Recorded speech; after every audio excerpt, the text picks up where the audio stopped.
आज हम बात करेंगे बीए सेमेस्टर फर्स्ट कंप्यूटर के पेपर की। एग्जामिनेशन दिसंबर 2025, जो जनवरी में पेपर हुआ है फर्स्ट में। इसके क्वेश्चन आंसर्स पर हम चर्चा करेंगे। तो चलते हैं क्वेश्चनों की ओर।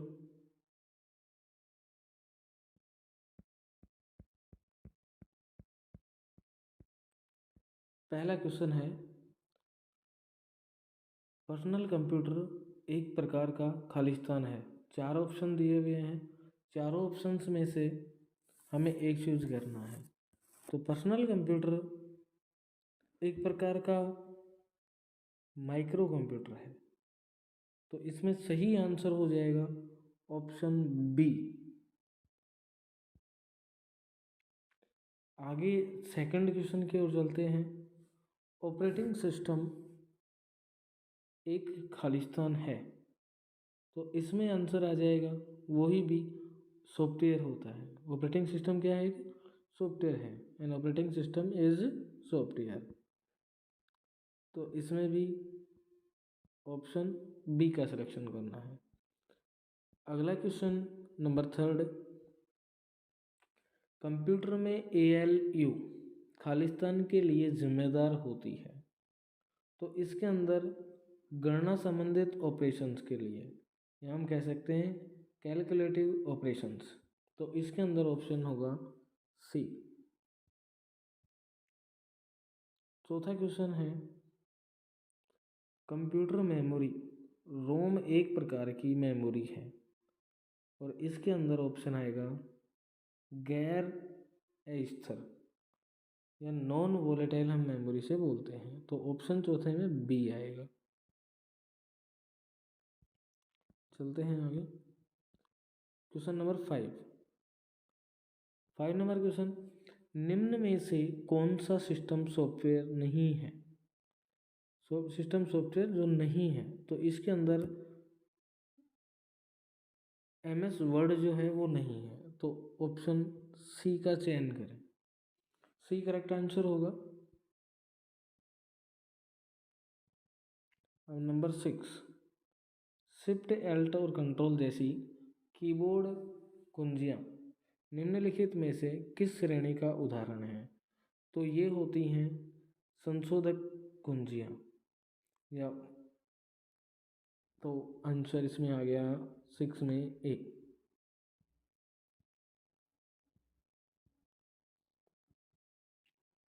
7 नंबर, निम्नलिखित में से कौन इनपुट उदाहरणों का एक समूह है? तो 7 नंबर में जैसे सभी इनपुट होने चाहिए, कीबोर्ड भी इनपुट है, माउस भी इनपुट है, इसके अंदर भी इनपुट है, तो सही है सी ऑप्शन। आगे 8 नंबर क्वेश्चन है, मेमोरी और स्टोरेज में अंतर यह है कि मेमोरी खालिस्तान होती है और स्टोरेज खालिस्तान होता है। अब दोनों खालिस्तान को हमें फिल करना है। तो मेमोरी और स्टोरेज में अंतर यह है कि मेमोरी अस्थिर होती है और स्टोरेज गैर अस्थिर होता है। तो सही ऑप्शन इसमें आएगा बी। क्वेश्चन नंबर 9 की तरफ चलें। कैश मेमोरी खालिस्तान के बीच स्थित होती है। तो कैश मेमोरी मुख्य मेमोरी और हार्ड डिस्क के बीच स्थित होती है, या कैश मेमोरी मुख्य मेमोरी और CPU के बीच स्थित होती है, या कैश मेमोरी ALU और कंट्रोल यूनिट के बीच स्थित होती है, या इनपुट और आउटपुट डिवाइस। तो इसके अंदर सही ऑप्शन होगा बी, मुख्य मेमोरी और CPU के बीच स्थित होती है। तो इसके अंदर हम आंसर कर देंगे बी। आगे question number 10, multi processing operating system का मुख्य उद्देश्य खालिस्तान होता है। तो इनका मुख्य उद्देश्य प्रोसेसरों की संख्या कम करना भी होता है, सिस्टम की विश्वसनीयता और गति को बढ़ाना भी होता है। मतलब इसमें दोनों ही सही हो रहे हैं, तो हम सी का चयन करेंगे। ए और बी दोनों ठीक हैं, तो इसमें ऑप्शन सी आ जाएगा।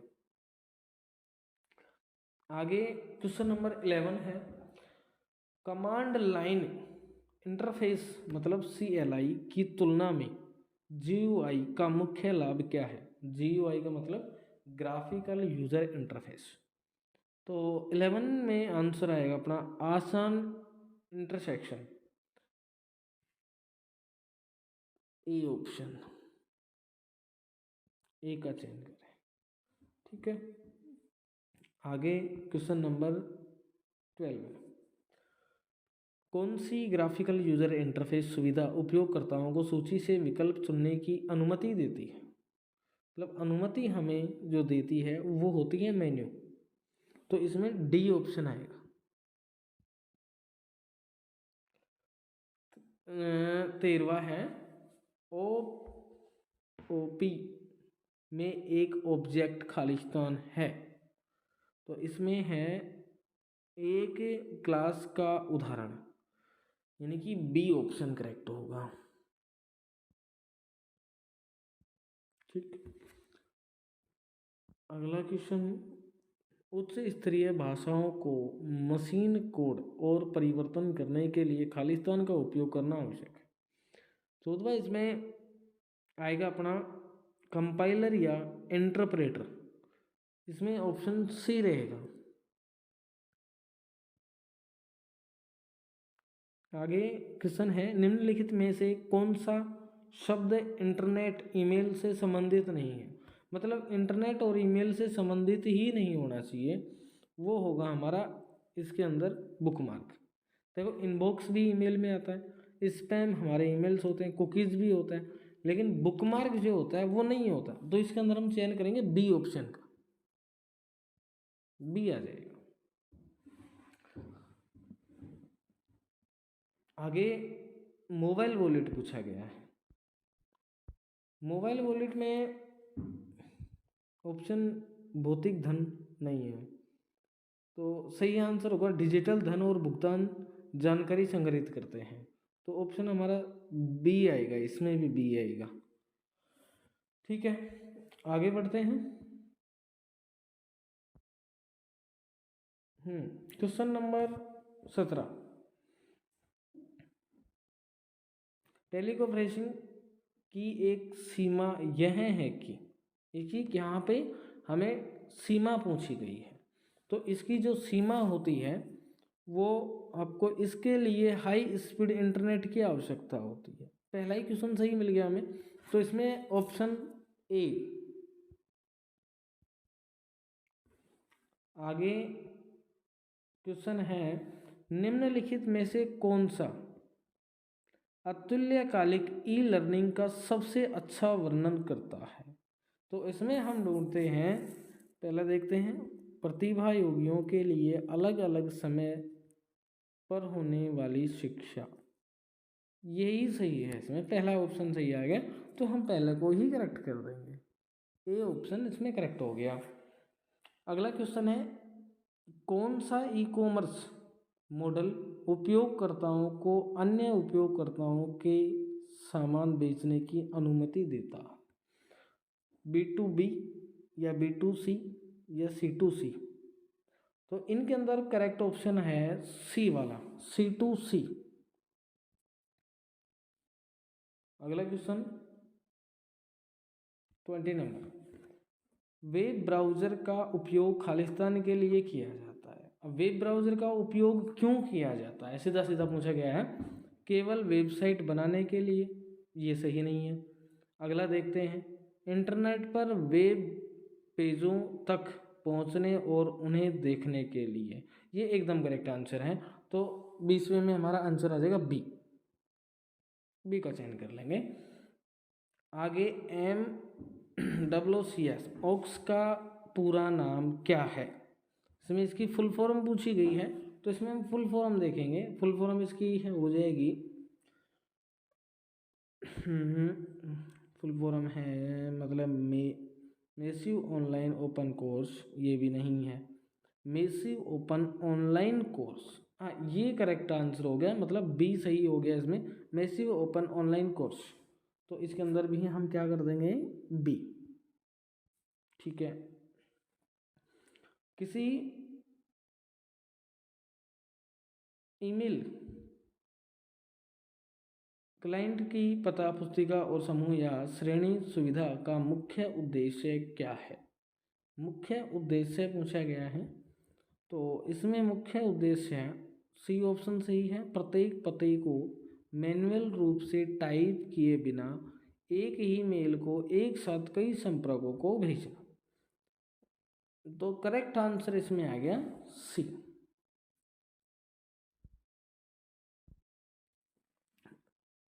अगला क्वेश्चन है, ईमेल खाता बनाने का मुख्य उद्देश्य क्या है? मतलब जो हम ईमेल एड्रेस बनाते हैं उसका मुख्य मेन उद्देश्य क्या होता है, वो इसमें पूछा गया है। अब इसमें पहला ऑप्शन दिया हुआ है कंप्यूटर की प्रोसेसिंग स्पीड बढ़ाना। ईमेल से कोई स्पीड नहीं बढ़ती है, तो ये आंसर हमारा गलत हो गया।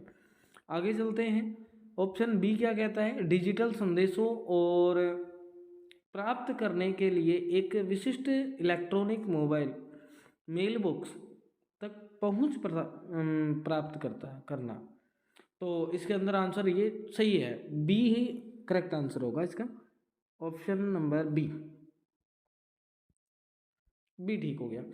आगे 24वां क्वेश्चन क्या कहता है, university@gmail.com जैसे ईमेल पते को @ चिन्ह के बाद वाले भाग को क्या कहते हैं? मतलब @ जो चिन्ह आ रहा है, इसके बाद वाले भाग को क्या कहा जाएगा? इसके बाद वाले भाग को हम डोमेन नाम बोलते हैं। तो डोमेन नाम इसमें ऑप्शन आ रहा है हमारा, डोमेन नाम ऑप्शन ए आ रहा है, तो ए ऑप्शन करेक्ट हो जाएगा इसमें। क्वेश्चन नंबर 25 है, अपने नए ईमेल खाते के लिए पासवर्ड बनाने समय सबसे अच्छा तरीका क्या माना जाता है? बनाते समय सबसे अच्छा तरीका क्या होना चाहिए? मतलब हमारे पासवर्ड जो है वो स्ट्रॉन्ग होने चाहिए। तो ऑप्शन देखो इसमें कौन कौन सा सही होगा। आसानी से याद रखने के लिए पासवर्ड जैसे छोटे और सरल शब्द का इस्तेमाल करें। ऐसा करना हमारे लिए नुकसानदायक साबित हो सकता है, तो हम ऐसा नहीं करेंगे। ऑप्शन अगला क्या कहेगा, अपने नाम या जन्मतिथि का इस्तेमाल करना। ये भी हमारे लिए गलत साबित हो सकता है, क्योंकि ये कोई भी अंदाज़ा लगा सकता है।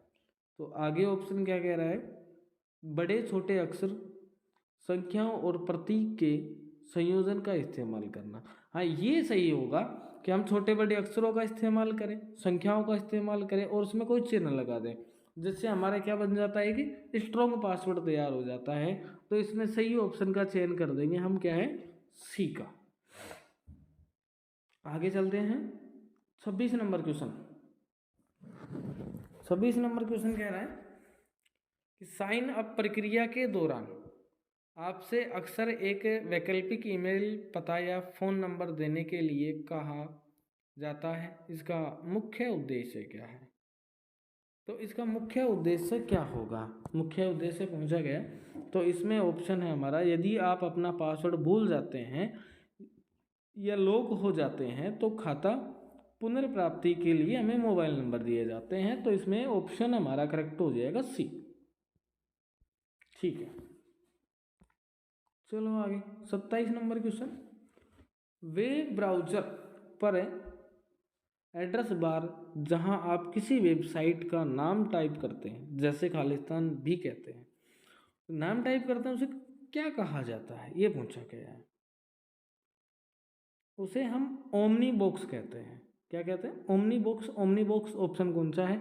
ए वाला है, तो हम इसमें ऑप्शन ए फिल कर देंगे। ठीक है, चलो आगे 28वां क्वेश्चन, इंटरनेट पर कुकीज़ की भूमिका है।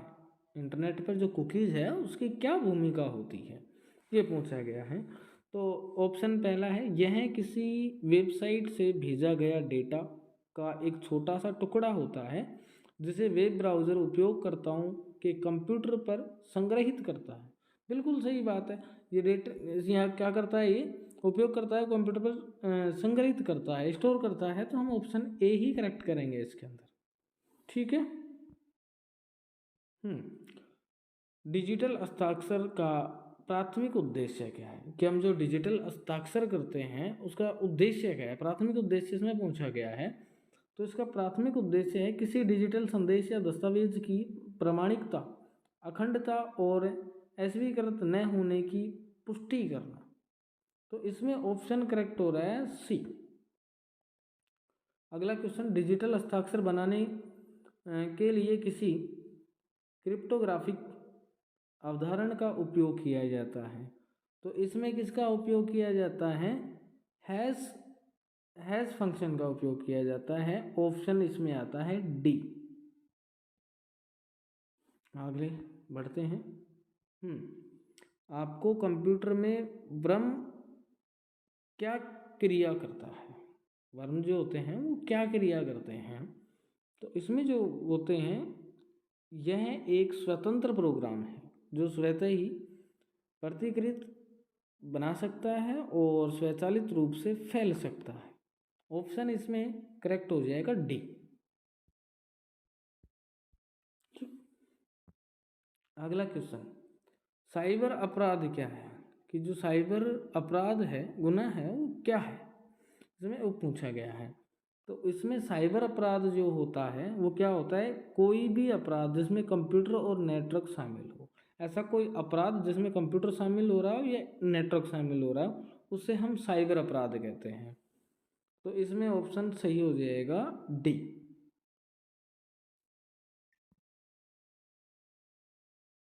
33वां, किसी व्यक्ति को फर्जी ईमेल के जरिए उसका पासवर्ड या क्रेडिट कार्ड की जानकारी देने के लिए उकसाने का खालिस्तान एक उत्कृष्ट उदाहरण है। तो हम किसी को उकसाते हैं या उससे जानकारियां लेते हैं क्रेडिट कार्ड की या उसके पासवर्ड संबंधित, तो इसके अंदर हाँ ये कहलाता है फिशिंग। आंसर फिशिंग है इसमें ए आंसर। आगे बढ़ते हैं 34वें में, निम्नलिखित में से किसी अपराध आईटी संशोधित अधिनियम 2008 के अंतर्गत नहीं है। ऐसा है जो नहीं है, 2008 के अंतर्गत जो नहीं आता है वो पूछा गया है। देखो, सेक्शन 67 भी आता है, 66 भी आता है, 43 भी आता है। इसके अंदर सेक्शन 68 नहीं आता।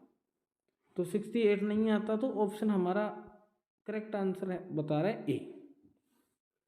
अगला क्वेश्चन बहुत ही अच्छा क्वेश्चन है, 35वां, निम्नलिखित में से किस पोर्टल पर साइबर अपराध की रिपोर्ट की जा सकती है?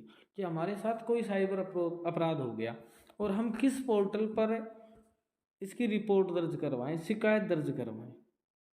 तो हम इसमें चयन करेंगे ये जो बी ऑप्शन है, https cybercrime.government.in, बी वाले ऑप्शन का चयन करेंगे। HTTP का पूरा नाम होता है hyper text transfer protocol secure. चलो आगे 36वां क्वेश्चन, किसी वेबसाइट के पते को HTTPS का अर्थ है। तो इसमें इसका अर्थ पूछा गया है 37 के अंदर। तो इसका अर्थ होता है आपके ब्राउज़र और वेबसाइट के बीच का कनेक्शन इनक्रिप्टेड और सुरक्षित होता है। बी वाला ऑप्शन करेक्ट होगा, बी। चलो आगे 37वां, साइबर बुलिंग क्या है? साइबर बुलिंग के बारे में पूछा गया है।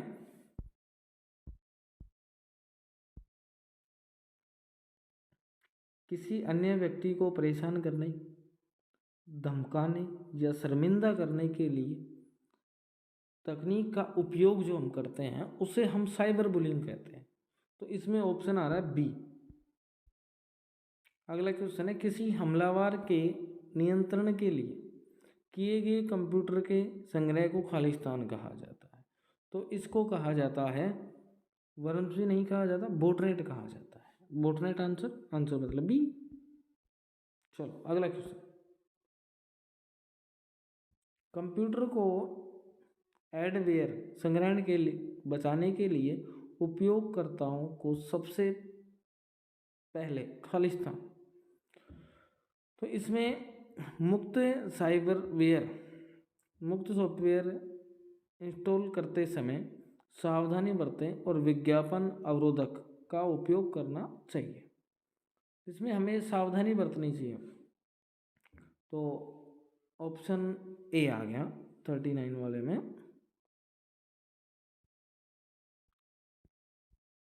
चलो आ गया। DDoS का पूरा नाम क्या है? DDoS का पूरा नाम होता है डिस्ट्रीब्यूटेड पैनल ऑफ सर्विस, मतलब ऑप्शन है इसके अंदर सी, यानी कि वितरित सेवा का आविष्कार। सी ऑप्शन सही हो गया।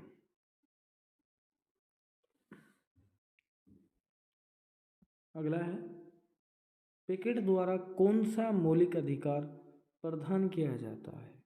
इसमें मौलिक अधिकार पूछा है दूसरों को बिना अनुमति के आविष्कार बनाने, उपयोग करने, बेचने या आयात करने को रोकने का अधिकार। कि बिना परमिशन के जो कोई आविष्कार बनाता है, उसको उपयोग करता है या बेचता है या खरीदता है, तो उन पर क्या करता है? रोक लगाता है। तो ऑप्शन इसमें आता है बी। कंप्यूटर में आपको किसी भी प्रकार की वीडियो या किसी से संबंधित वीडियो बनानी हो तो आप हमें कमेंट में बता सकते हैं और उसी टॉपिक पर हम वीडियो बनाकर आपको दे देंगे। आगे 42वां क्वेश्चन है निम्नलिखित में से कौन सा स्पाईवेयर आपकी ब्राउजिंग आदतों के आधार पर अवांछित विज्ञापन प्रदर्शित करता है? तो इसके अंदर एडवेयर आता है, ऑप्शन बी। 43वां क्वेश्चन है कि जो फायरवॉल का प्राथमिक कार्य क्या है? फायरवॉल जो होता है उसका प्राथमिक कार्य क्या होता है? इसमें कार्य पूछा गया है विश्वसनीय आंतरिक नेटवर्क और अविश्वसनीय बाहरी नेटवर्क के बीच एक अवरोध के रूप में कार्य करना। एक तो विश्वसनीय होता है और एक जिस पर हमें विश्वास नहीं होता, उनके बीच में एक अवरोध करता है। ये ऑप्शन इसमें बी वाला करेक्ट होगा।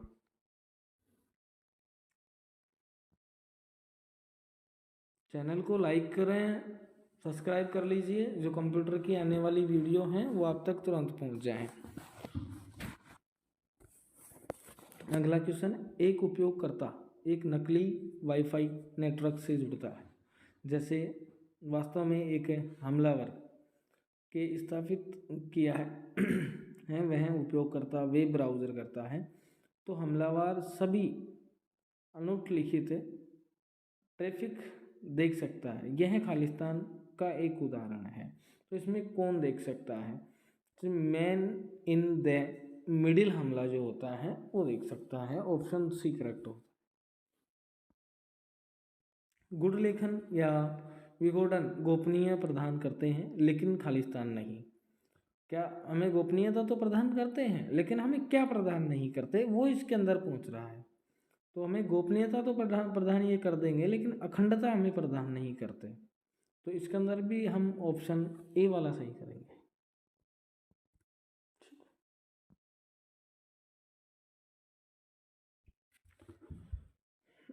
नेटवर्क लेयर फोरवेल एक खालिस्तान के रूप में कार्य करता है।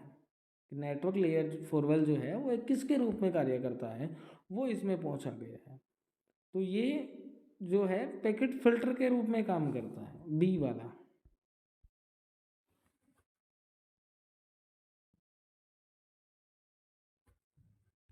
खालिस्तान एक हार्डवेयर डिवाइस का प्रोग्राम है जो इंटरनेट कनेक्शन के माध्यम से नेटवर्क या कंप्यूटर सिस्टम में आने वाली जानकारी को फिल्टर करता है।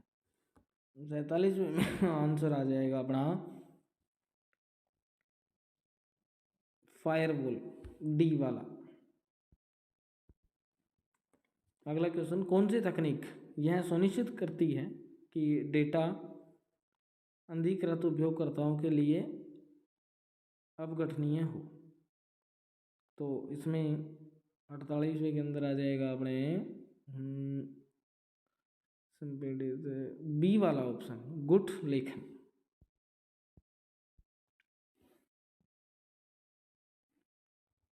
साइबर सुरक्षा संचालन केंद्र CSCU में थ्रेड हैकिंग का क्या कार्य अर्थ है? तो इसके अंदर इसका अर्थ होता है छिपे हुए खतरे के लिए नेटवर्क की सक्रिय रूप से स्कैनिंग करना। Option B. लास्ट क्वेश्चन है, निम्नलिखित में से कौन सा एक निवारक नेटवर्क सुरक्षा उपाय है?